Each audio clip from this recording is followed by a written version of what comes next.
The night was thick with fog over Buenos Aires, and the old football stadium stood silent under the pale moonlight. Once a roaring temple of cheers and glory, it now sat abandoned, decaying, haunted by whispers of the past. Lionel Messi stood at the entrance, his breath visible in the cold air. He had returned home for a quiet visit, but something had drawn him here, something he couldn't explain. His heart thumped softly beneath his jacket as the rusty gates creaked open, echoing into the night. He had played his first professional match here many years ago. The smell of grass and sweat still lived in the cracks of the concrete. But tonight, the air felt wrong, heavy, electric, and alive. Messi stepped onto the field. His shoes crunched on dead leaves and broken glass. The stands loomed above him, shadows forming the shapes of people, or maybe not people.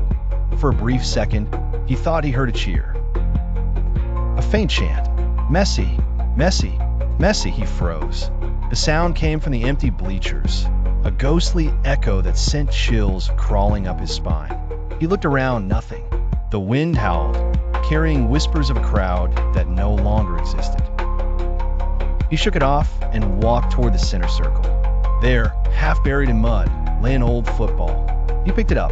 It was damp, torn, yet strangely familiar. His name was faintly scratched on it. L. Messi, 2004. This can't be real, he muttered.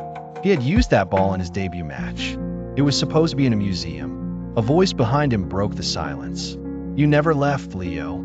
Messi spun around. A figure stood under the floodlight, tall, wearing the old Argentina jersey, number 10 glowing faintly in the mist. The man looked exactly like him. Same face, same stance, same cold stare. Messi's heart pounded. Who are you? The doppelganger smiled.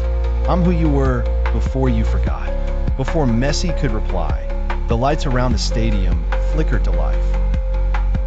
The stands filled with shadowy figures, thousands of them, fans without faces.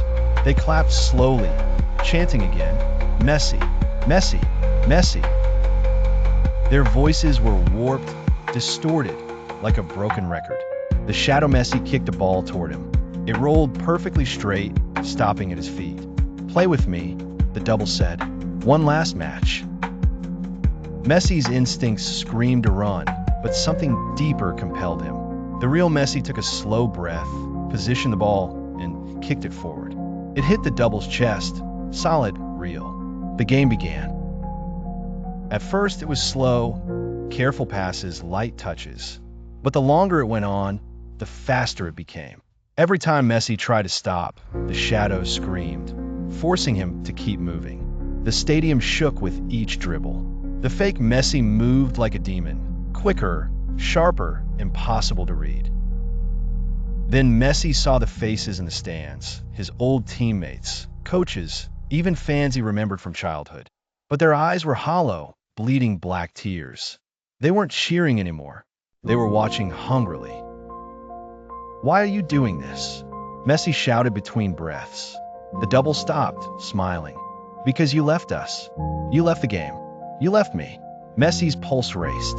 Football isn't life and death. It's just, the figure roared. The ground cracked beneath them. For them, he pointed to the shadows. It was life and death. Every cheer, every tear, it fed us. You are our God, Messi. And gods don't retire.